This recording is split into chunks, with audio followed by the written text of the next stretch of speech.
네, 반갑습니다. 오늘은 성경 공부 25일차가 되겠습니다. 오늘도 또 한 주가 지나가게 됐죠. 네, 이번 한 주도 저희가 사무엘 상서부터 시작해서 이제 오늘 열왕기 상서를 마무리할 자리가 되었습니다. 참 한 책 한 책 이렇게 정리해 가다 보니까 잘 따라오고 있는지 또 궁금하기도 하고, 이제는 열왕기 하서를 들어가게 되면 다음 주 이제는 예언서를 살펴보게 됩니다. 그러다 보면 또 재밌기도 하고 하는 내용들이 많이 나오는데, 다 같이 힘을 내서 또 이번 주 잘 마무리하고 다음 주 또 잘 준비해서 예언서까지 살펴보았으면 좋겠습니다. 네, 기도하고 바로 시작하도록 하겠습니다. 우리 주인 되신 하나님, 주님께 감사와 찬송과 존귀와 영광을 올려드립니다. 아버지께서 또 지난 한 주도 저희를 눈동자처럼 지켜주시고 아버지의 말씀을 한 주 동안 들을 수 있도록 인도해 주심에 감사를 드립니다. 주님, 오늘은 또 열왕기 상서를 이어서 살펴보도록 하겠습니다. 이스라엘의 역사가 하나님의 말씀을 떠나 있을 때에 하나님께서 어쩔 수 없이 또 하나님의 능력으로 역사에 개입하게 하게 되는 모습을 보게 됩니다. 주님께서 선지자들을 어떻게 보내셨고 선지자들을 통해서 주의 백성들에게 말씀을 했지만 그들은 또 어떻게 하나님의 말씀을 따르지 않고 듣지 아니하였는지 알 수 있게 도와 주시옵소서. 그들이 잘못된 역사가 이루어지는 것이 하나님을 떠나 있었음을 깨닫게 하시고 또한 우리가 이 경험을 통해서 주님께 다시 돌아올 수 있는 주의 백성들이 되게 도와 주시옵소서.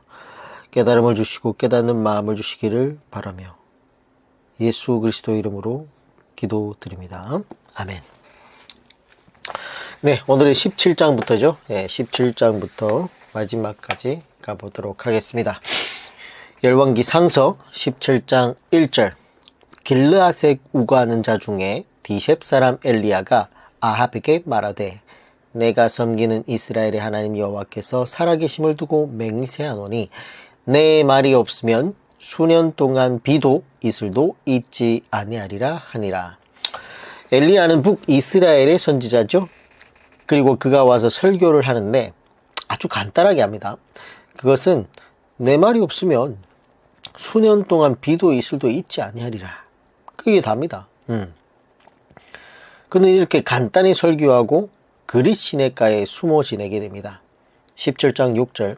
까마귀들이 아침에도 떡과 고기를 저녁에도 떡과 고기를 가져왔고 그가 시냇물을 마셨으나 7절. 땅에 비가 내리지 아니하므로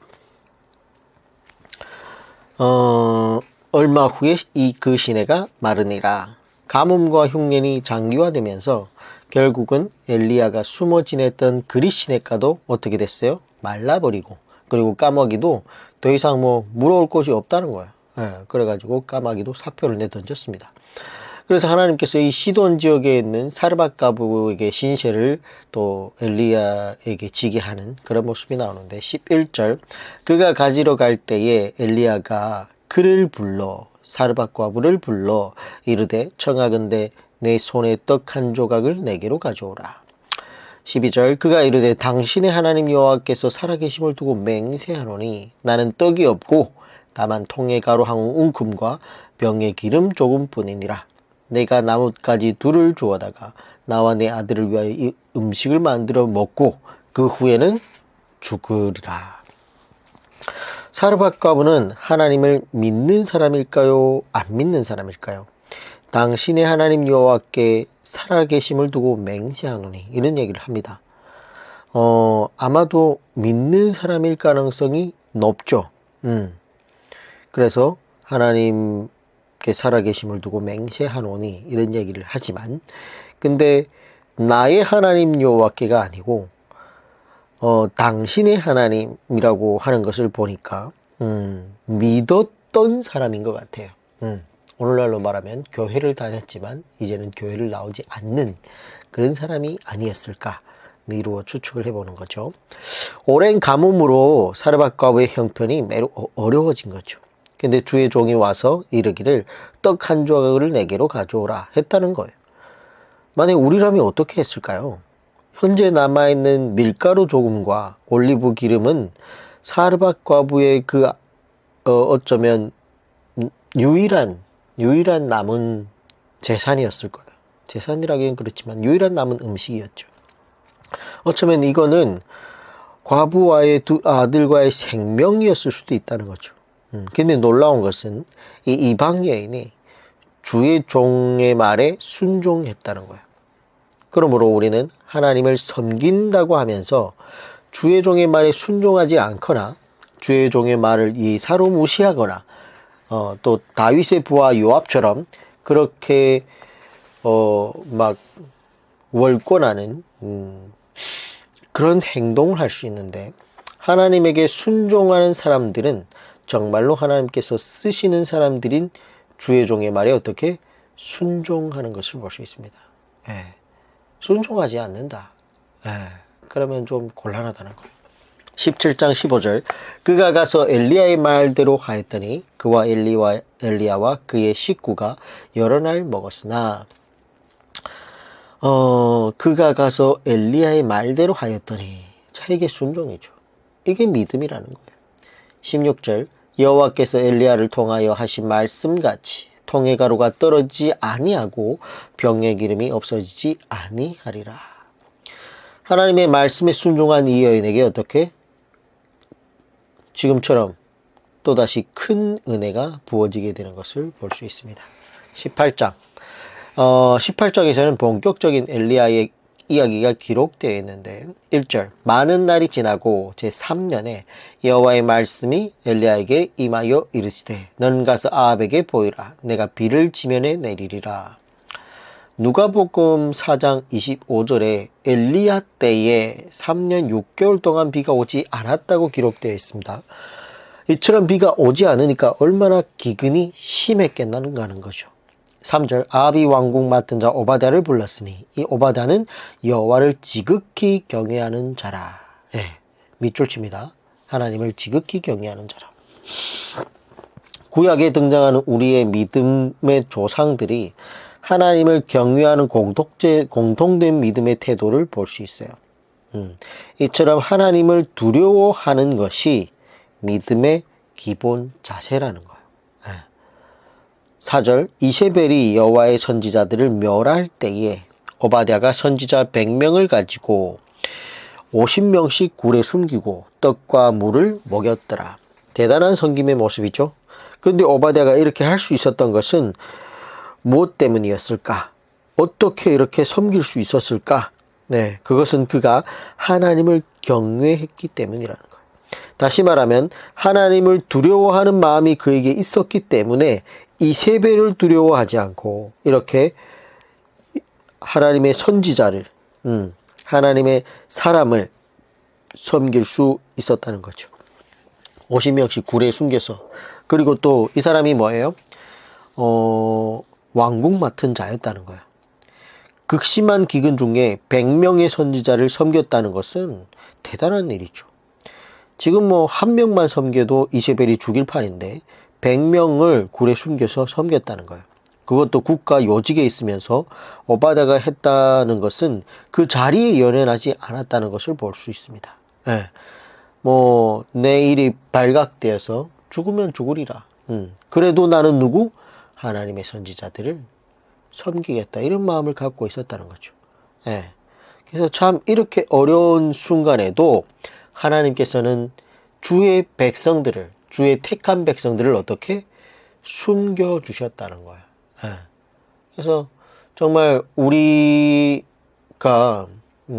지금처럼 막 어려운 순간에 만약에 더욱더 어려운 순간이 있다고 하면 정말 우리를 위해서 물질과 부동산과 주식과 이런 걸 차곡차곡 쌓아놓는 것이 아니라 정말 하나님을 경외하는 마음, 지극히 하나님을 경외하고 정말 우리에게 올바른 행실을 하면서 삶의 예배를 하나님께 바쳐 드릴 때에 하나님께서는 어떻게 어려운 때에 우리를 숨겨주신다는 겁니다. 오바댜는 이를 했는데 반면에 북이스라엘의 왕 아합은 어떻게 했는가? 18장 5절 아합이 오바댜에게 이르되 이 땅의 모든 물 근원과 모든 내로 가자. 혹시 꼴을 얻으리라. 그리하면 말과 노새를 살리리니 짐승을 다 잃지 않게 되리라 하고. 왕이라는 사람이 형편이 없죠. 지금 백성이 얼마나 도탄에 빠져 있는지도 관여를 하지 않습니다. 왜 3년 6개월 동안 비가 오지 않았습니까? 백성들이 기근 가운데 얼마나 어려운 가운데 있는지를 모른다는 거예요.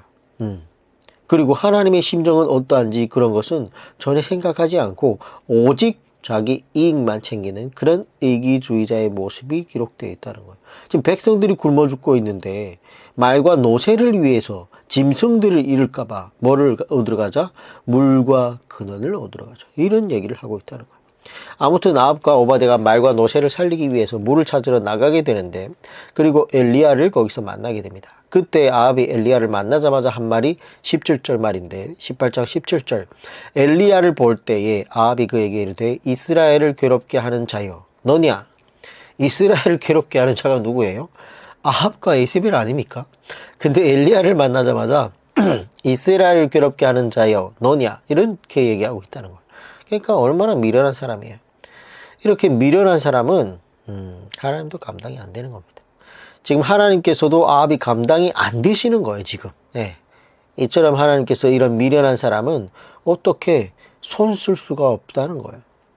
이렇게 정말 오랜만에 엘리야와 아합이 대면을 하게 되었고 이 대면으로 성사된 대결이 바로 갈멜살 대결인데 그래서 먼저 바알 아세라 850명의 선지자가 자신들의 제단에 불을 붙이려고 최선을 다하죠. 28절을 보면 18장 28절 이에 그들이 바알과 아세라 선지자들 850명을 말하는 겁니다. 큰 소리로 부르고 그들의 규례를 따라 피가 흐르기까지 칼과 창으로 그들의 몸을 상하게 하더라. 29절 이같이 하여 정오가 지났고 그들이 미친 듯이 떠들어 미죽집니다. 미친 듯이 떠들어 저녁 소재 드릴 때까지 이르렀으나 아무 소리도 없고 응답하는 자나 돌아보는 자가 아무도 없더라. 미친 듯이 떠듭니다. 예, 이게 이방 종교의 특징이라는 거예요. 예, 성경을 성실하게 잘 살펴보면 기도할 때에 큰 소리로 부르짖으라라고 하는 구절이 어디 있는지 그리고 그런 부분들이 우리가 공부를 해볼 필요가 있는데 물론 급박한 순간 일생일대의 위기 순간에 우리는 큰 소리로 부르짖을 수 있죠. 주님, 아버지 라고 부를 수 있는데 그러나 기도할 때마다 부르짖는다고 하는 것은 생각해 볼 필요가 있다는 거예요. 이 예레미야 33장 3절 너는 내게 부르짖으라 라고 이렇게 되어 있다고 해서 오늘날 한국교회도 그냥 기도만 하면 부르짖어요. 예. 근데 그 번역이 잘못되어 있어요. 부르짖으라가 아니라 부르라로 되어 있어요. 부르라. 예. call me 이렇게 되어 있습니다. 영어로도. 근데 그거 부르짖으라라고 번역을 해놔가지고 한국교회는 그냥 기도할 때마다 부르짖어요. 예. 정말 하나님을 인격적으로 생각한다면 우리 예를 들어 볼게요. 저희 아들이 노아가 아버지 나한테 와가지고 그냥 조용하게 아버지 오늘 학교에서 무슨 이런 일이 있어서 용돈이 필요합니다. 그러면 되지. 그냥 와가지고 아버지요 내게 학비를 주시옵소서 막 이러면서 막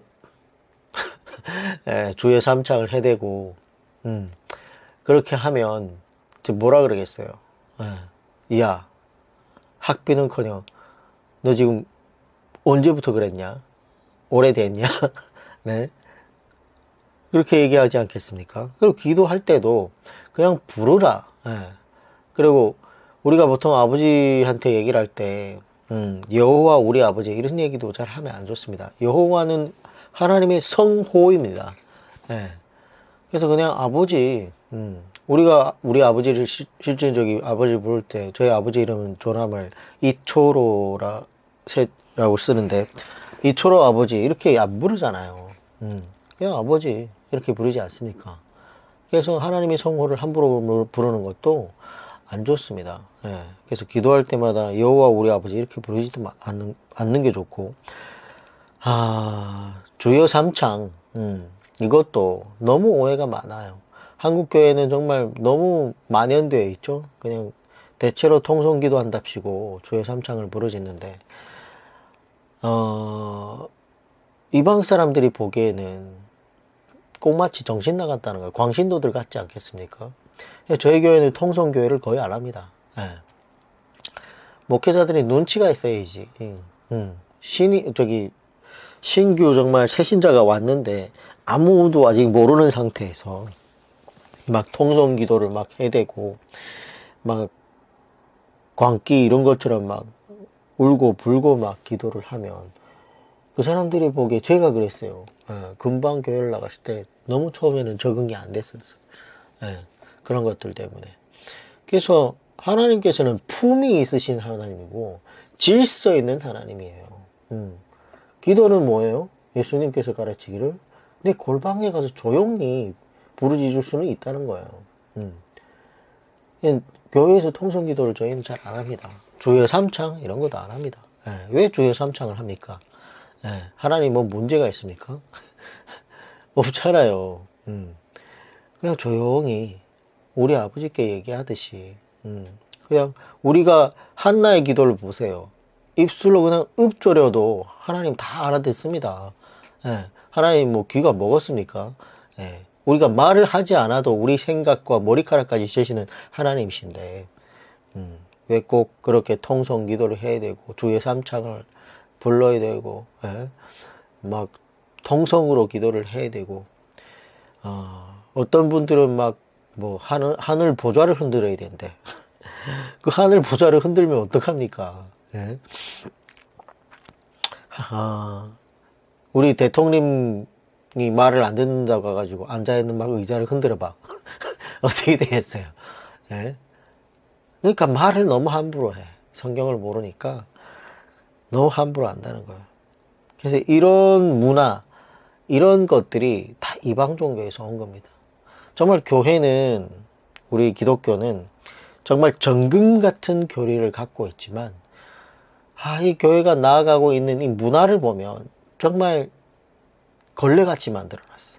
욕 먹기 딱 좋게 만들어놨어. 그래서 정말 이방 종교들을 보면 그 정말 말도 안 되는 교리를 갖고 문화를 만들기를 너무 남들이 보기에도 막 정결하게 정말 뭐가 있어 보이게 만들어 놨는데, 교회는 정말 정금 같은 교리를 갖고 있으면서도 너무 시끄럽고 너무 무질서하고 너무 걸레같이 문화를 만들어가고 있는 것을 볼 수 있다는 겁니다. 그래서 이런 것도 고쳐야 돼요. 통성기도 교회에서 하면 안 좋습니다. 도움이 안 된다니까요. 정말 연약한 그 새신자 한 분을 그런 분위기로 만들어져 가지고 실족하게 하면 그 연자맷돌에 목매어 바다에 빠질 겁니까? 한 연약한 영혼을 신족하게 한 그 죄의 대가를 누가 치를 건데요. 조용히 경건하게 기도하는 모습도 정말 품이 있고 질서 있게 그렇게 해야지. 그래서 부르짖으라. 이거는 예레미야 33장 3절 번역이 잘못됐어요. 그냥 부르라. 그래서 우리가 이렇게 아버지라고 긴급하게 부를 수 있죠. 그럼 호통은 아니고 호소할 수 있죠. 호소. 정말 우리 절체절명의 순간에 위급한 순간에 부를 수 있습니다. 근데 시도 때도 없이 주님께 기도할 때마다 부르짖는다 생각해 봐야 됩니다. 자, 그래서 아무튼 이방 종교를 우리가 공부를 해보면 특징이 바로 이렇다는 거야. 미친 듯이 떠들어댄다는 거야. 그래서 오늘날 교회는 이런 것들을 볼 때에 기도의 모습, 기도의 문화 고쳐야 됩니다.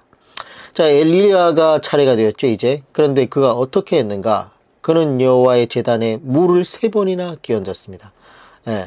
12통이 넘는 물을 지금 끼얹었다는 거예요. 그러니까 어떻게 됐어요? 18장 35절에 물이 제단으로 두루 흐르고 도랑에도 물이 가득 찼더라. 36절 저녁 소재 드릴 때에 이르러 선지자 엘리야가 나아가서 말하되 아브라함과 이삭과 이스라엘의 하나님 여호와여 주께서 이스라엘 중에서 하나님이신 것과 내가 주의 종인 것과 내가 주의 말씀대로 이 모든 일을 행하는 것을 오늘 알게 하옵소서. 37절 여호와여 내게 응답하소서. 내게 응답하옵소서. 이 백성에게 주 여호와는 하나님이신 것과 주는 그들의 마음을 되돌이키심을 알게 하옵소서 하매 38절 이에 여호와의 불이 내려서 번지와 나무와 돌과 흙과 태우고 또 도랑에 물을 핥은지라 모든 백성이 보고 엎드려 말하되 여호와는 그는 하나님이시로다. 여호와 그는 하나님이시다 하니 40절 엘리야가 그들에게 이르되 바알의 선지자를 잡되 그들 중 하나도 도망가지 못하게 하라 하매 곧 잡은지라 엘리야가 그들을 기손 시내로 데려다가 다 거기서 죽이니라. 참 여기에서도 여호와여라는 단어도 나오고 우리가 흔히 쓰는 주여라는 단어도 나오는데 우리말 성경에는 이런 것들이 이렇게 번역이 됐기 때문에 함부로 쓰는 건데 실질적으로 말하면 주여라는 단어와 여호와의 단어라는 단어는 우리가 함부로 쓰면 안 돼요. 이게 혹격조사인데 여라는 거는 손 위에 분한테 쓰는 단어가 아니에요. 성경이 그렇게 기록이 있다고 해서 우리가 기도할 때나 이럴 때 함부로 쓰면 안 된다는 거예요. 손 위에, 손 아래 분한테 할 때는 아니면 동격일 때는 여라는 단어를 쓸 수 있어요. 예를 들면 우리가 목사님한테 목사요 이렇게 부를 수 있어요? 장로요, 권사요. 예. 아직 나이가 새파란 놈이 목사님이나 장로님이나 권사님한테도 그렇게 부르면은 예의가 아니지 않습니까? 우리 말에는. 근데 혹격조사이기 때문에 동격일 때는 이렇게 쓸 수 있다는 거예요. 예를 들어서 뭐 동포요, 결여요, 뭐 군사들이요, 뭐 병사들이요 할 때는 내 손 아래 사람들한테 쓸 수 있어요. 그래서 주여라는 단어도 그렇게 지극히 높으신 분한테 내가 함부로 쓰면 안 된다는 거예요. 자, 그래서 이런 것들도 정말 국문학이나 국어 전문 공부하신 분들이 교회를 나왔는데 함부로 쓴다. 그러면은 수준이 딱 간파가 되지 않겠습니까? 그래서 이런 것들도 고쳐야 돼요. 주여가 아니라 주님. 네. 저는 웬만하면 주여라는 단어를 잘 안 씁니다. 네. 우리 찬송가에도 보면 주여라는 단어가 너무 많이 나와요. 그래서 저는 그런 거 다 주님으로 바꿔서 부릅니다. 네. 그래서 성경에 이런 것들이 여가 있다고 해서 우리가 기도할 때 함부로 쓰면 안 되고 이런 혹격조사는 손 위에 분한테 쓰면 안 좋다라는 것도 깨닫고 우리 실상 생활에서 고칠 수 있는 건 고쳐야 돼요.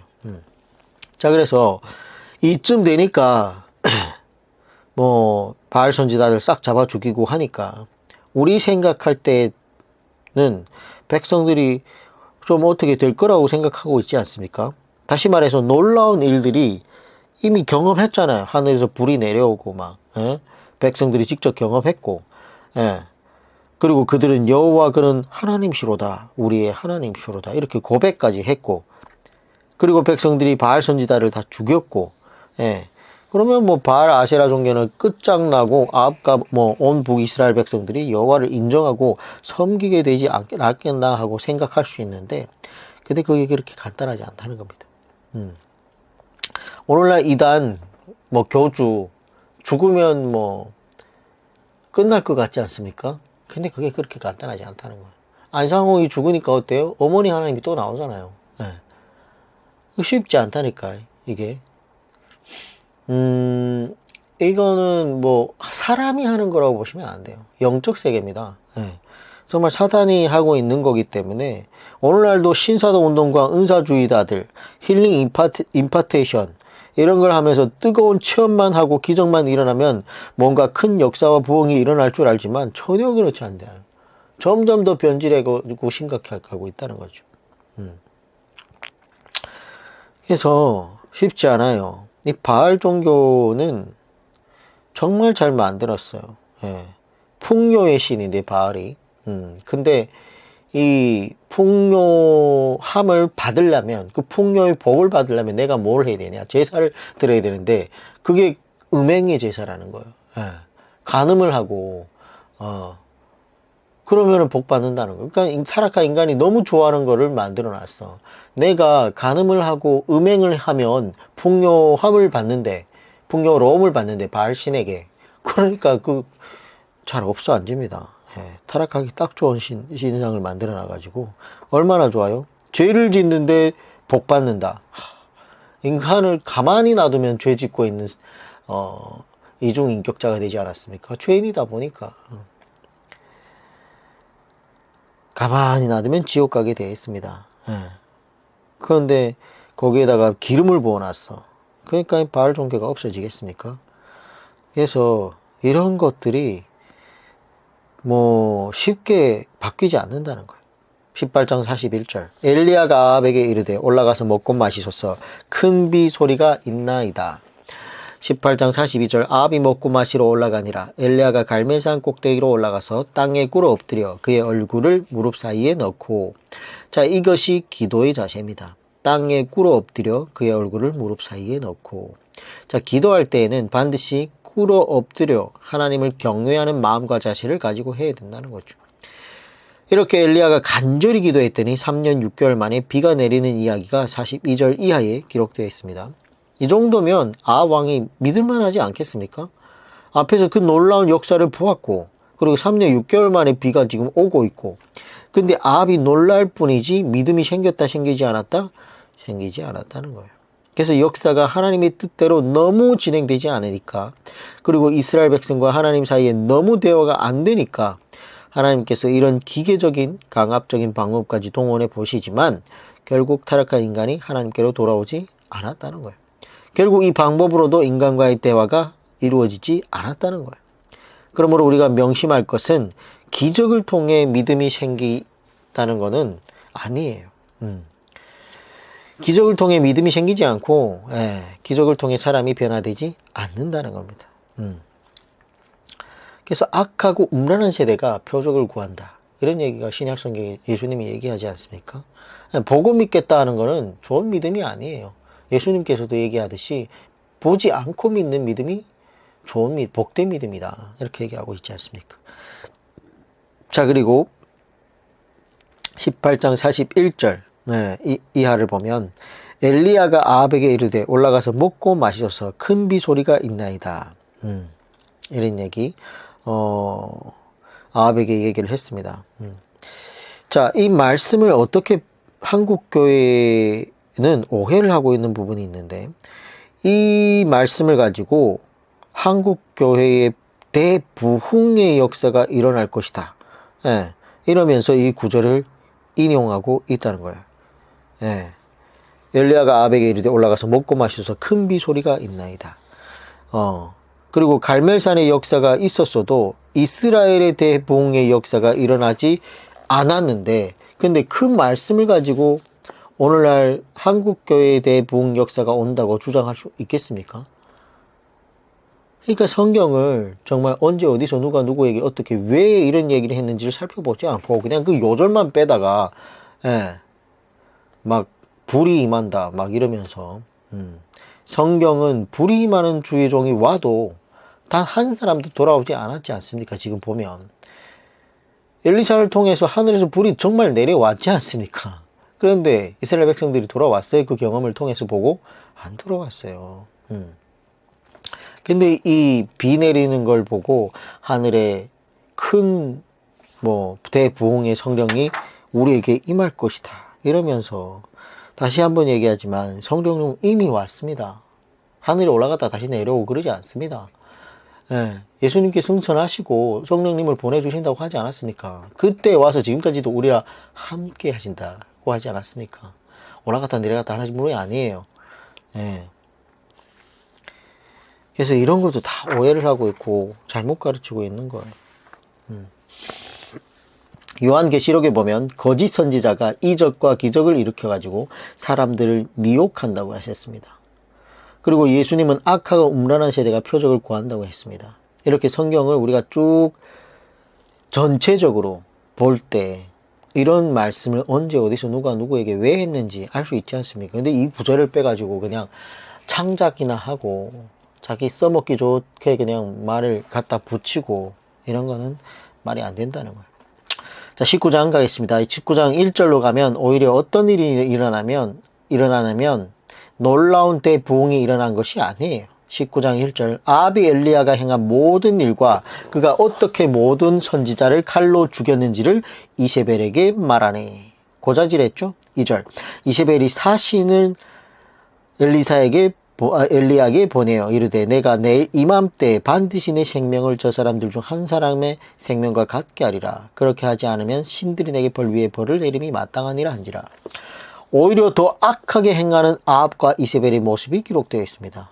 이처럼 이세벨이 너무 독하게 나오니까 천하의 엘리야도 어떻게 겁을 먹고는 저 땅끝 브엘세바로 도망갔다는 거예요.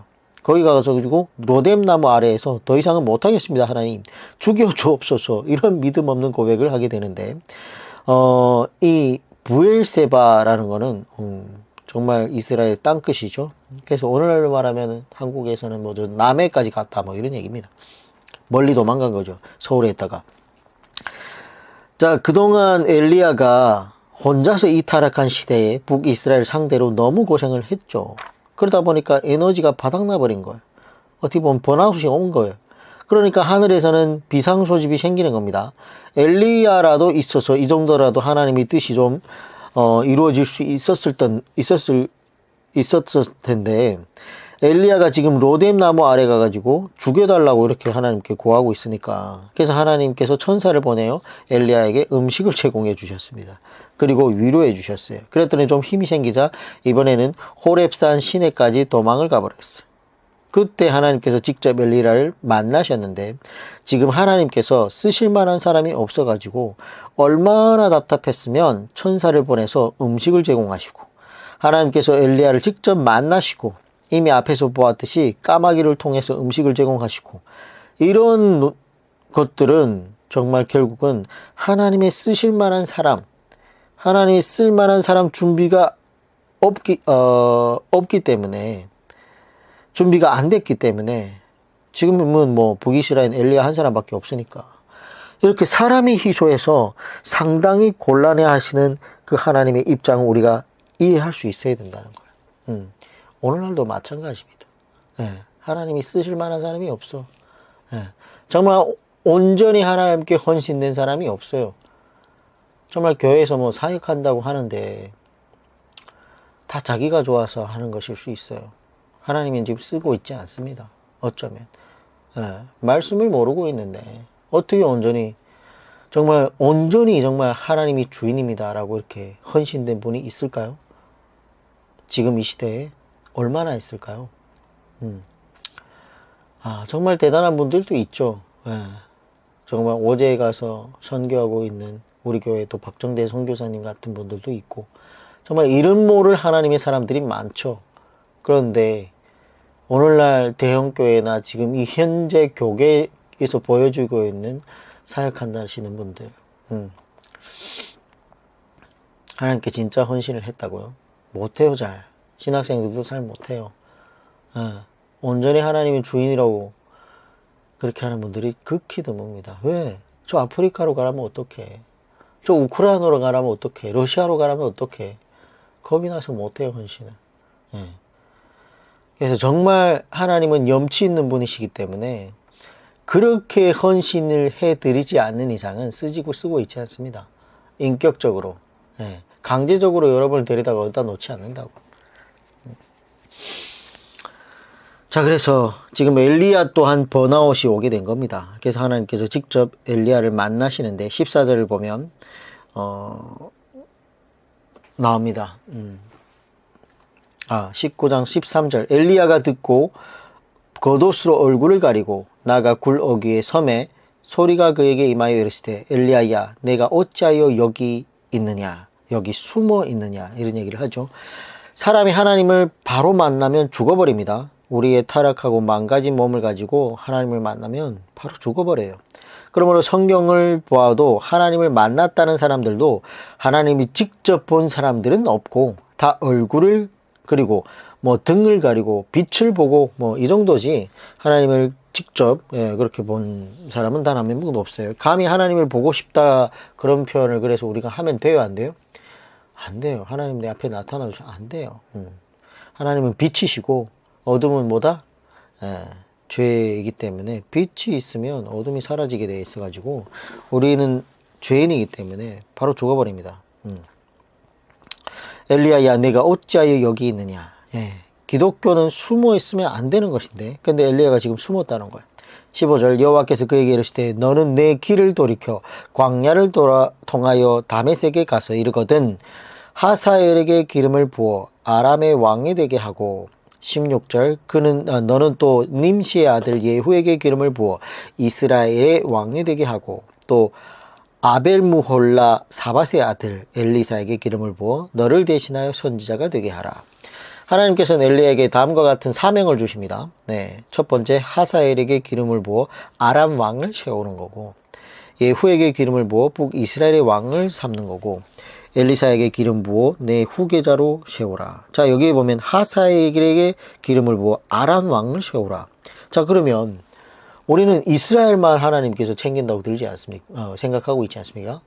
근데 이방 나라 왕도 누가 세운다? 하나님이 세운다. 세계가 다 내게 속하느니 다 하나님 것이죠. 그래서 이런 것들 성경 구절을 통해서 볼 수 있다는 겁니다. 자 이렇게 아직도 엘리야에게 감당해야 할 중요한 사역들이 남아 있는데 지금 여기에서 죽여주옵소서 하고 있으면 돼요 안 돼요? 안 된다는 거예요. 그러면서 엘리야에게 다시 사명감을 각인시켜 주시고 그래서 엘리야가 다시 일어서는 그런 이야기가 기록되어 있습니다. 자 그리고 19절 이하는 상당히 재미있는 장면이 기록되어 있는데 엘리야가 드디어 엘리사를 만나게 됩니다. 근데 그때 엘리사가 12결의 소, 즉 24마리 소를 데리고 밭을 갈고 있었고 엘리사는 제일 마지막에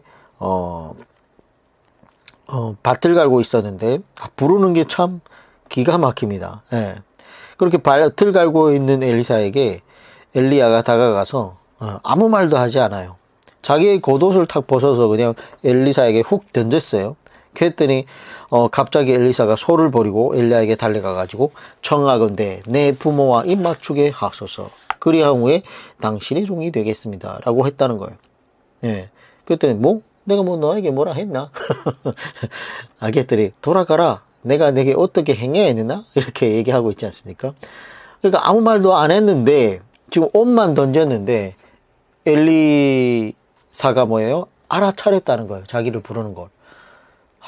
참 놀랍지 않습니까? 정말 성경에 나오는 위대한 하나님의 사람들은 다 이렇게 부르심에 한 번에 응합니다. 마태도 보면 그러잖아요. 예수님께서 너는 일어나 나를 따르라 했더니 뭐예요? 일하다가 바로 일어나 따랐다는 거예요. 정말 놀랍지 않습니까?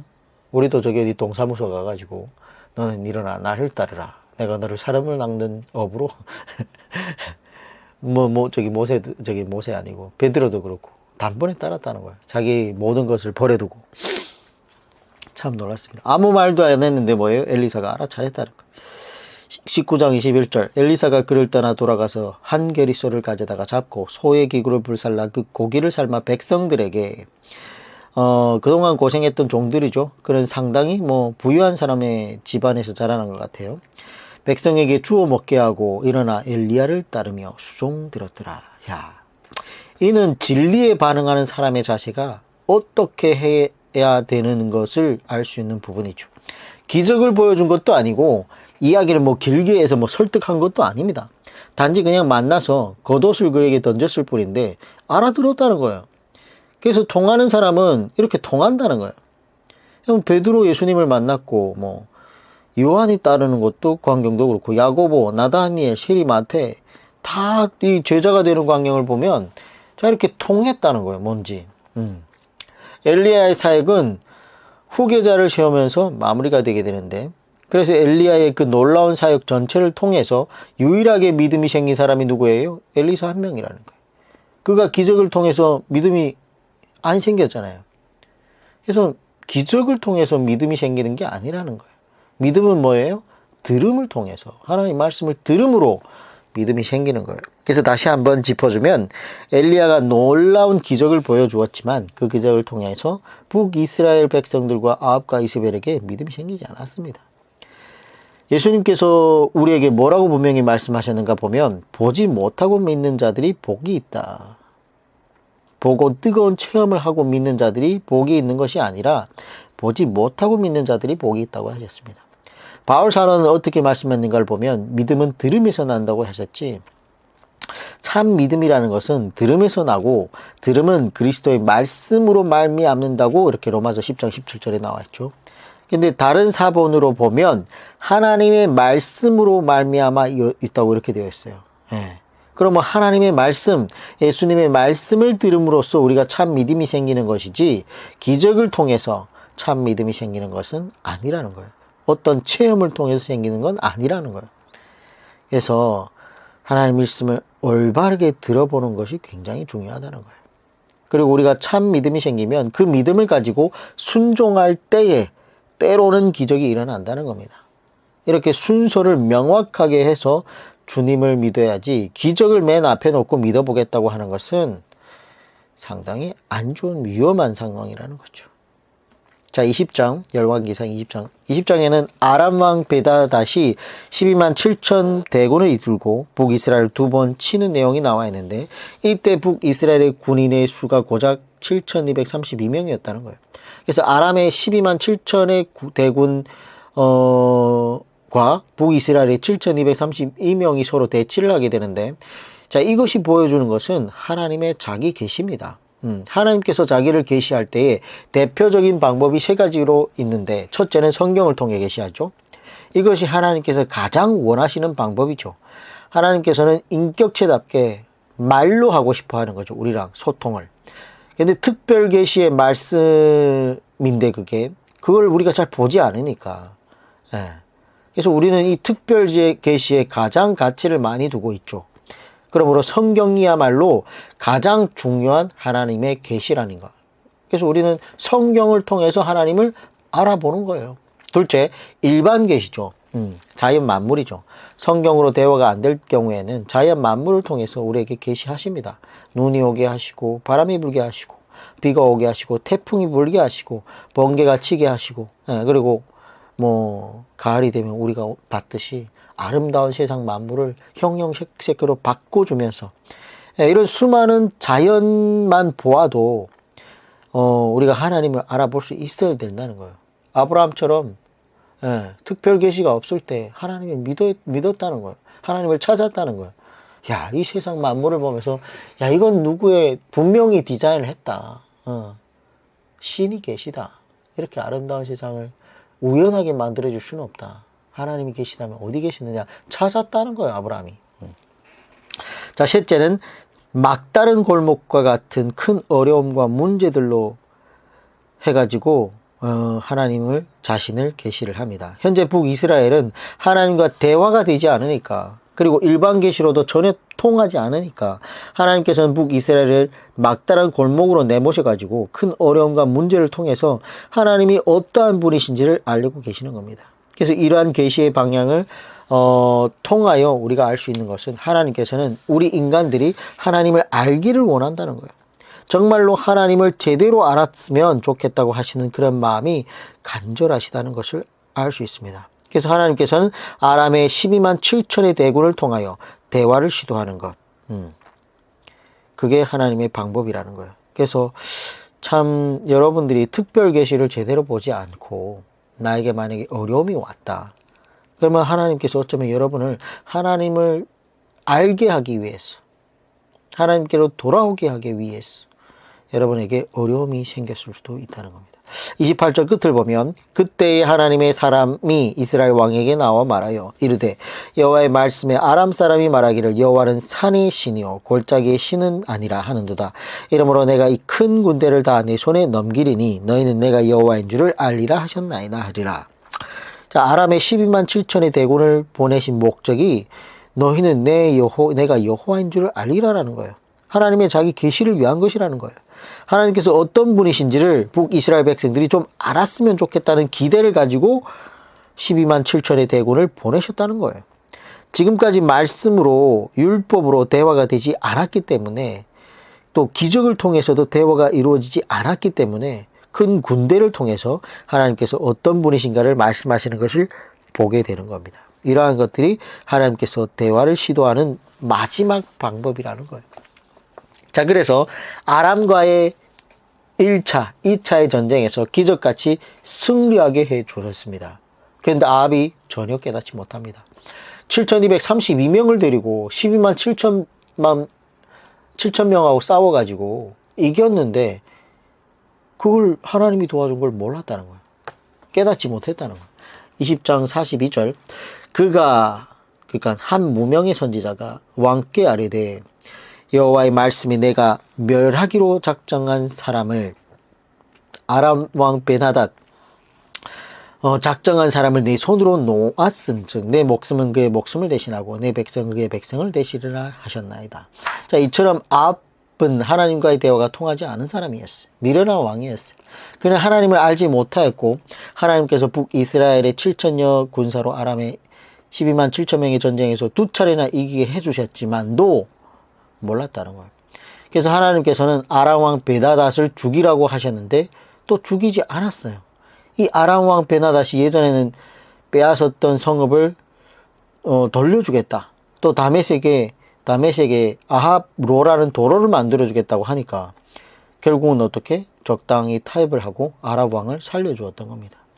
그것을 가지고 무명의 선지자가 와가지고 어떻게 이렇게 말을 안 통할 수 있느냐라고 하면서 아합을 지금 엄중히 책망하는 것을 볼 수 있습니다. 20장 43절 이스라엘 왕이 근심하고 답답하여 그의 왕궁으로 돌아가려고 사마리아에 이르느니라.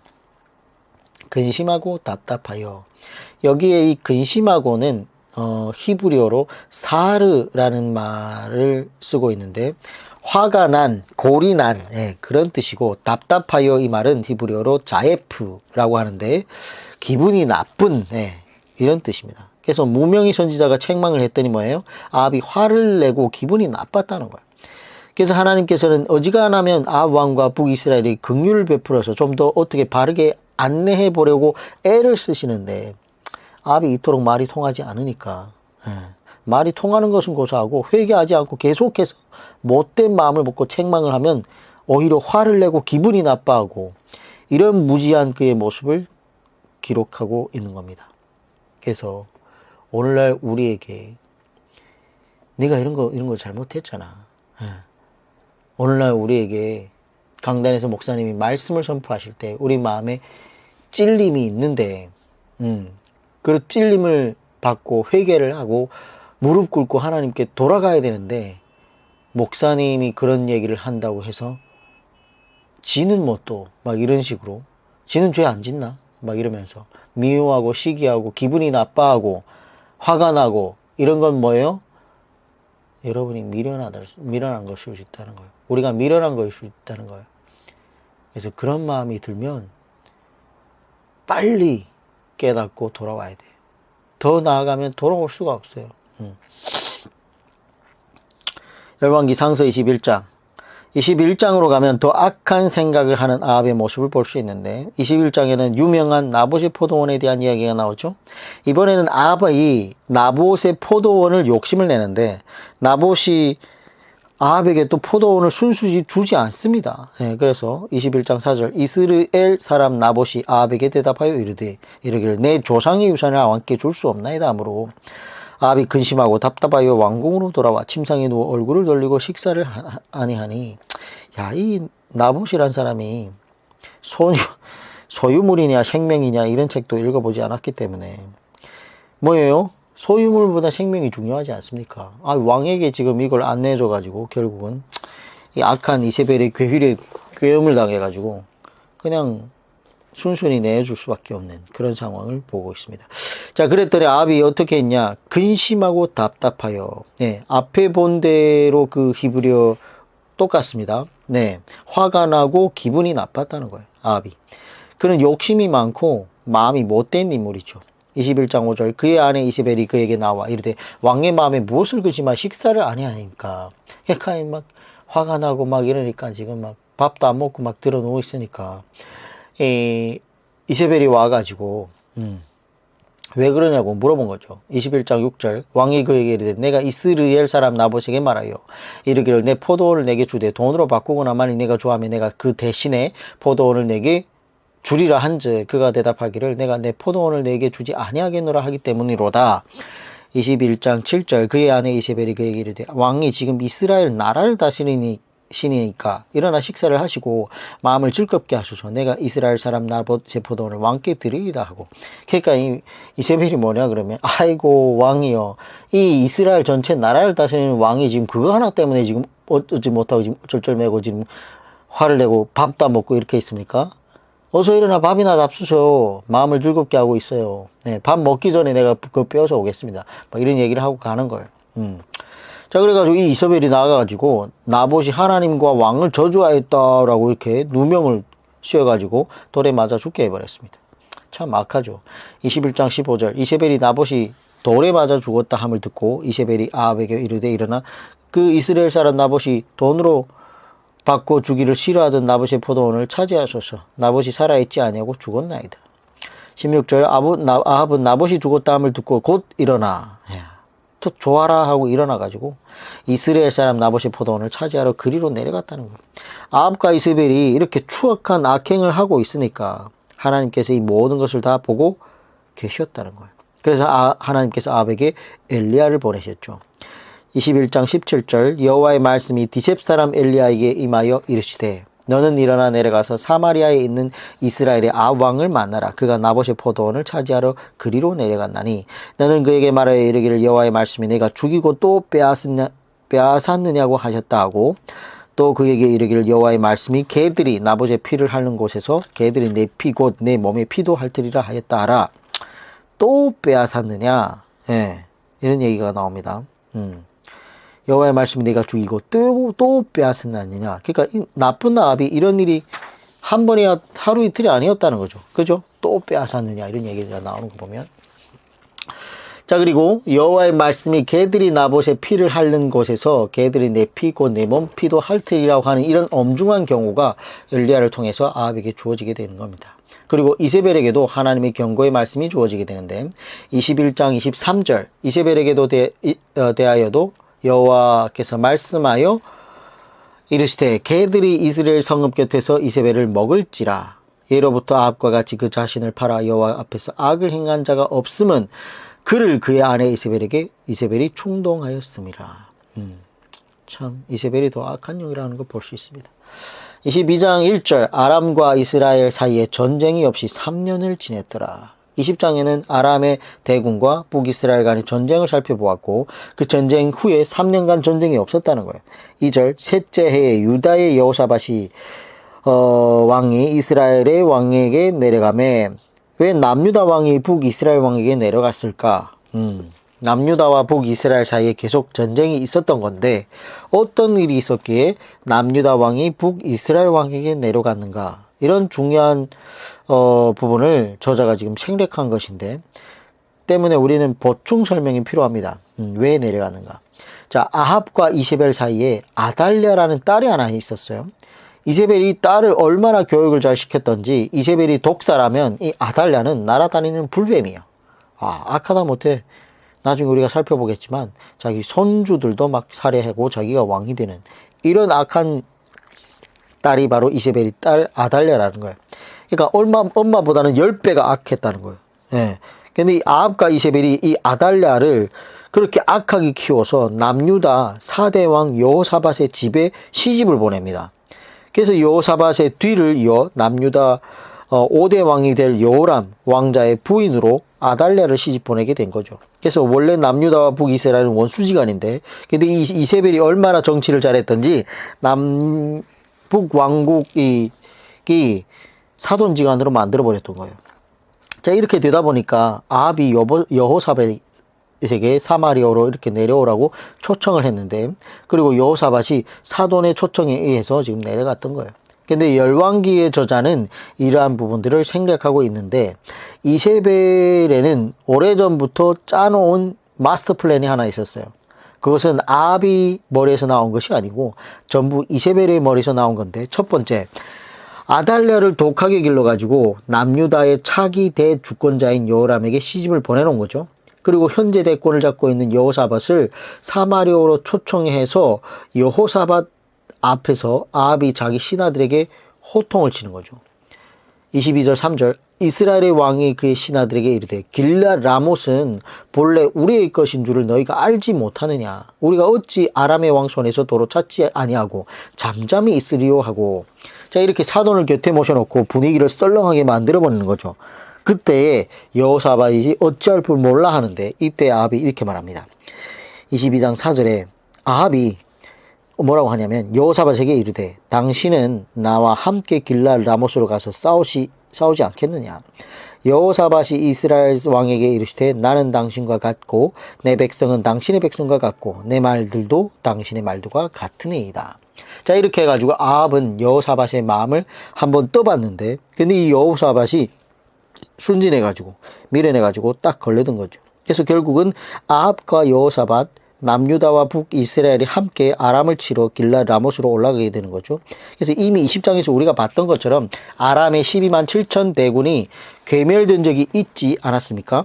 그래서 이들이 아람군을 만만하게 생각했던 거예요. 그래서 더 심각한 것은 이세벨이 자기의 남편에게는 괴휴를 써가지고 평범한 군복을 딱 입혀서 병사들 사이에 숨겨놓고 여호사밧에게는 왕복을 입혀가지고 남북 연합 총사령관으로 지켜줘 주셨던 거죠. 그래가지고 이 순진한 여호사밧은 자기가 총사령관이 되었다고 은근히 좋아하는데, 아무튼 이 이세벨의 계략이 대단한 마귀의 계략인 거죠. 그래서 딱 나가서 아람 군대에 맞아 죽으면 왕을 죽이지 않겠습니까? 그래서 왕이 죽고 나면은 뭐예요? 자기 딸이 이미 여호람의 여호사밧의 아들 며느리가 됐잖아요. 아들 와이프가 됐잖아요. 그러면 왕이 죽으면 당연히 이 누구예요? 여호람이 대를 이어가지고 왕위에 오를 텐데, 이게 왕후가 되는 거 아닙니까? 자기 딸이. 예. 그럼 그 둘 중에서 난 아들이 뭐예요? 예. 결국 왕이 되는 거 아닙니까? 그러면 요렇게 딱 술수를 써가지고 이 남한국도 우리 자녀로, 예, 우리 핏줄로 세우겠다라는 요런 교유를 이세벨이 요렇게 딱 한 거예요. 그래가지고 이 이세벨의 계략이 대단한 마귀의 계략인 거죠. 만약에 남북 연합해서 올라가지고 아람에게 승리했다고 하면 뭐래요? 길앗 라못을 되찾아오게 되는 거고. 근데 이 전쟁에서 만약에 지면 누가 죽는 겁니까? 왕복을 입은 여호사밧이 죽는 거예요. 예. 그래서 이 여호사밧이 죽으면 자기 핏줄이 이렇게 왕이 되는 요런 교를 딱 만들었다는 거예요. 그래서 남유다를 통째로 삼킬 수 있는 근간을 이렇게 만들어버린 거죠. 그래서 이 아람과의 전쟁에서 이기면 좋고 지면 더 좋고 그런 상황을 만들었다는 겁니다. 자, 그래 이제 아람 왕이 출정식을 하는데 출정식 내용이 좀 이상합니다. 22장 31절에 아람 왕이 그의 병거의 지휘관 32명에게 명령하여 이르기를 너희는 작은 자나 큰 자와 더불어 싸우지 말고 오직 이스라엘 왕과 싸우러 앉으라. 희한한 전쟁이죠. 아람 왕이 출전할 쯤에 지휘관들을 모아놓고 오직 북이스라엘 왕만 죽이고 딴 사람 안 죽여도 된다. 이렇게 얘기했다는 거야. 22장 32절 병거의 지휘관들이 왕복을 입고 있는 여호사밧을 보고 그들이 이르되 이가 틀림없이 이스라엘의 왕이라 하고 돌이켜 그와 싸우려 한즉 여호사밧이 놀라서 소리를 지르니라. 병거의 지휘관들이 그가 이스라엘의 왕이 아님을 보고 쫓기를 그치고 돌이켰더라. 다행히 아람의 군대들이 소리만 듣고도 아합 왕이 아닌 것을 알아차렸다는 거예요. 34절 한 사람이 무심코, 네, 이건 개역 성경에는 우연히라고 이렇게 했는데 무심코 활을 당겨 이스라엘 왕의 갑옷 솔기를 마친지라. 왕이 급해온 것 모든 자에게 이르되 내가 부상하였으니 네 손을 돌려 내가 전쟁에서 나아가게 하라 하였으나. 자, 무심코 어떤 군인이 화살 한 방을 쐈는데 그게 아합이 일반 군복을 입는 일반 군인들 사이에 숨어 있었는데, 예, 그 갑옷의 솔기를 뚫고 화살을 맞았다는 거예요. 자, 그래가지고 그 숨어있는 아합을 어떻게? 하나님의 섭리로 인해가지고, 우연이 아니죠. 하나님의 섭리죠. 그래서 이 기재계를 쫙 펴고 있는데 그 사이에 갑옷이 이렇게 뚫고 화살이 들어가게 됐다는 거예요. 야, 그래서 그 화살이 아합을 관통해 버렸습니다. 그랬더니 이 전쟁이 맹렬하게 막 진행이 되다가 아합이 그 전쟁터에서 밖으로 벗어나지 못했는데 아합은 그 가운데서 허우적거리다가 결국은 병거 바닥에 꼬꾸라져 죽게 버린 거죠. 그래서 35절에 이날의 전쟁이 맹렬하였으므로 왕이 병거 가운데 붙들려서 아람 사람을 막다가 저녁에 이르러 죽었는데 상처의 피가 흘러 병거 바닥에 고였더라. 자, 이렇게 아합이 죽자마자 어떻게 됐냐면 36절에 해가 질녘에 진중에는 외치는 소리가 있어 각기 성읍으로 또는 각기 봉양으로 가라 하더라. 그러니까 아합이 죽자마자 뭐예요? 군대가 다 썰물이 빠지듯이 빠져나갔다는 거예요. 그래서 이런 걸 보면 하나님께서 아합을 죽이려고 섭리하신 거죠. 끝까지 하나님을 알지 못하는 하나님의 계시를 받아들이지 않는 이런 미련한 아합 왕을 마지막에 이렇게 심판하는 장면을 볼 수 있습니다. 22장 37절 왕이 이미 죽음에 그의 시체를 메어 사마리아에 이르러 왕을 사마리아에 장사하니라. 그 병거를 사마리아의 못에서 씻음에 개들이 그의 피를 핥았으니 여호와께서 하신 말씀과 같이 되었더라. 거기는 창기들이 목욕하는 곳이었더라. 자, 21장에서 엘리야가 예언한 대로 문자 그대로 성취되는 것을 볼 수 있어요. 여호와께서 하신 말씀과 같이 되었더라. 이게 역사고 이게 하나님의 섭리죠. 이게 예언이죠. 또 자, 이제 41절 이하로 가면 여기에는 조금 전 아합과 연합했던 남유다 여호사밧에 대한 이야기가 나옵니다. 앞에서 아사왕을 우리가 보았지 않습니까? 그는 나름대로 정직했지만 북이스라엘 왕 바하사 국경선을 강화시키자 시험에 들어가지고 결말이 좋지 않았던 왕이에요. 이제 두 번째 정직한 왕이 등장하게 되는데 22장 41절 이스라엘의 아합 왕 제4년에 아사의 아들 여호사밧 남유다 네 번째 왕입니다. 남사라고 적어 놓으셔요. 죽지 않았죠. 여호사밧이 유다의 왕이 되니 자 그가 35세의 왕이 되었고 25년을 통치했습니다. 22장 43절 여호사밧이 그의 아버지 아사의 모든 길로 행하며 돌이키지 아니하고 여호와 앞에서 정직히 행하였으나 산당은 피하지 아니하였으므로 백성은 아직도 산당에서 제사를 드리며 분향하였더라. 여호와 앞에서 정직히 행하였으나 그러니까 여호사밧은 그래도 괜찮은 왕이었어요. 근데 산당은 피하지 아니하였으므로 산당을 누가 만들었어요? 솔로몬이 만들었죠. 그래서 남유다는 이 죄에서 끊임없이 떠나지 않습니다. 근데 지도자는 정직하고 착한 것으로만 안 된다는 거예요. 분별력이 있어야 돼요. 성경이 우리에게 가르쳐주는 것은 인간적인 정직함으로는 안 된다는 거예요. 그리고 정직한 사람들이 하나님을 말씀을 모르니까 결국은 어떻게 변질해 버리더라는 거예요. 이처럼 인간적인 정직함은 한계가 있다는 거예요. 반드시 율법을 가지고 있을 때에 하나님의 말씀을 가지고 있을 때에 그 정직함이나 선함이 빛을 발할 수 있다는 거예요. 왕상 22장 44절 여호사밧이 이스라엘의 왕과 더불어 화평하니라. 그래서 특별히 아합 왕과 화평했죠. 사돈지간이었으니까. 아무하고나 화평하면 안 되는데 친구를 잘못 둬가지고 망한 대표적인 케이스가 바로 이 여호사밧입니다.